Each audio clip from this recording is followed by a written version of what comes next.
paro ma sirkal nego. Mheshimiwa oyawore kendo machiegni. Oyawore nya Victor.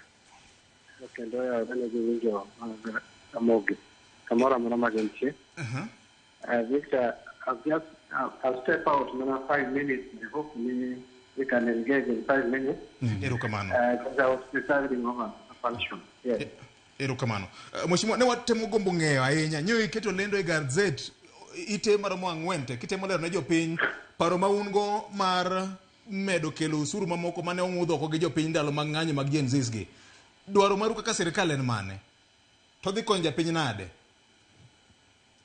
Victor, adwani mondo winjo understand paro ma wan go kata dwaro ma wan go.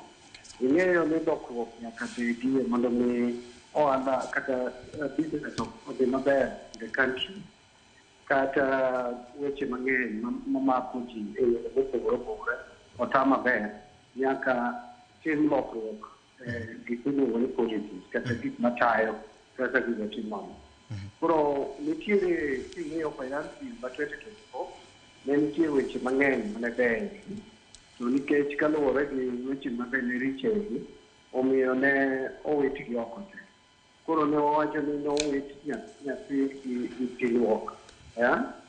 So wang'iyo ni seche ma ochopo ma nitie gik mabeyo monego duokgi mondo ji koro twagie ka koro ji soba.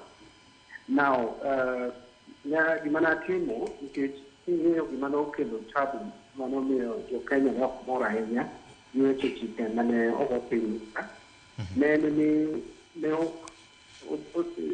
sirkal ne ok okawo thuolo mondo ler ne jopiny gik mane yienie gigo.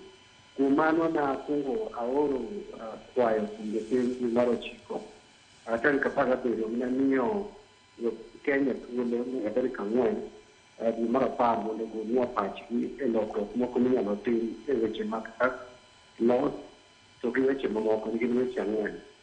Koro nyocha waseyudo paro mopogore opogore ahinya professional body to gi grube machalo kaka Federation of Kenyan Lawyers and others, Kenya Manufacturers Association and Kenya Bankers Association, so the other professional bodies like SHA. Koro paro gi ne gin in line with gik mang'eny mane nie bill manogo picha mane mabeyo manonego waduoki. Koro waloso neno ni mondo kik watergi e bunge ma ok wachak wamiyo gi piny thuolo mondo owinj ni to gin paro mage modwa tere bunge mondo kik wawe bunge riembo agenda mar engaging with the public kaka ne watimore last time.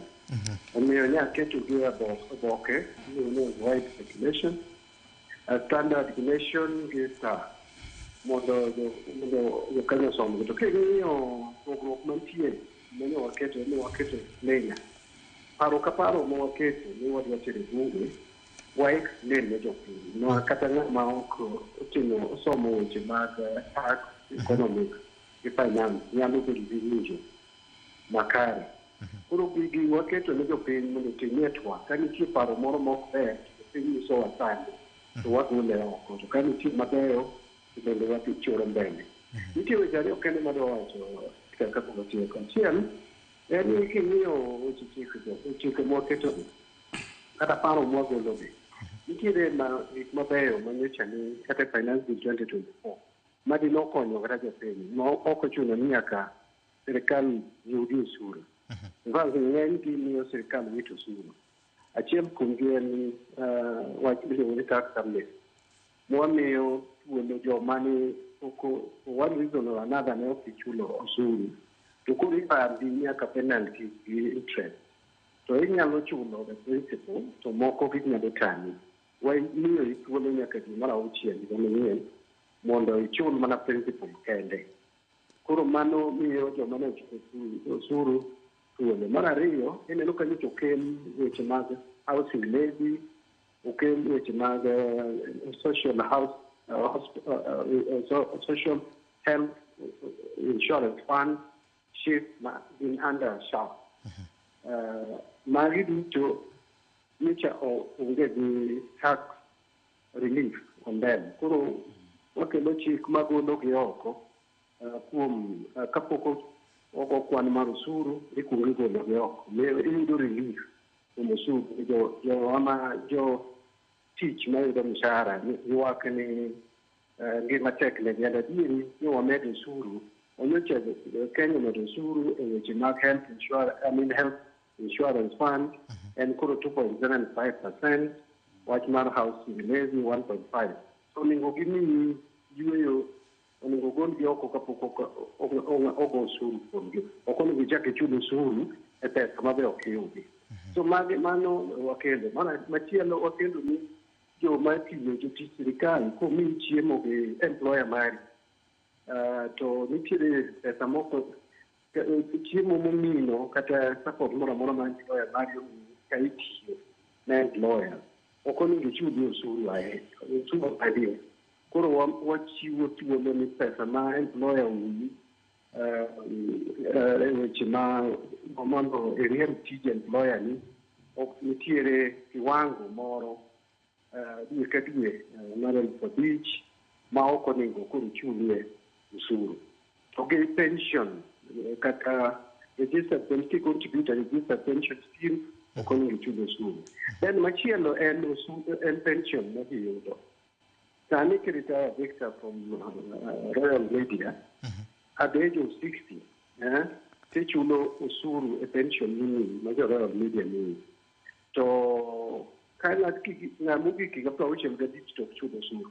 Kore no ni moko ko retire at the age of 60, rito ni ko chopi ga uchem ga digital ko kao pension mare mo kignyadi chi. Mano mi nangen well as for 5 years. 5 years no kangato kamoro ngimane health ni biro maraji gichonge pesa otoka poko ile kata pension. So wajan pension mangato nido kata kapoko kiki kata uchel gapicho ni go bedi ni ok goyo usuru. So mago gik ma oneno ni ok onego no weti bil mokado. So nitiere bende moko ma bende de konyowa revenue kata weche mag digital space ano ka moko kawe wakete sensational, but the idea ka any nitie jo moko ma operate kata oko mar Kenya. In a digital market space, in the platforms oko mar Kenya. So pesa magiyudo to giyudo kwa Kenya. So giyudo income kwa Kenya usuru to gigo. So what one advise na client when they chul usuru e rate mamalo. So nitiere na njuka jiwacho ni services moko mage chief mag chiemo or taxi I mean rider hailing services. But you see, Victor, given the acquire and keep a restaurant chiemo, when it is for the chono. So who can the chiemo fee and the demon allow afford to can the chiemo. Services make a new chiemo video on what you do. And you see, in a mixed chiemo fees largely. A larger percentage in the so that service only open the go usuru because it is so get that platform which you go ordering, their own income, right? So ngata man income, why expand the tax base? Ngata man income on go good.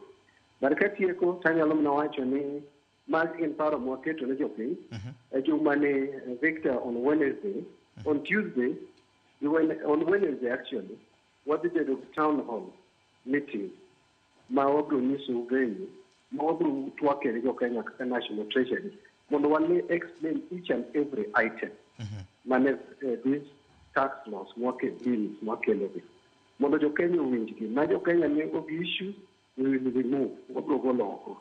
So Mabeo, one of the ahead, Mondo, okay.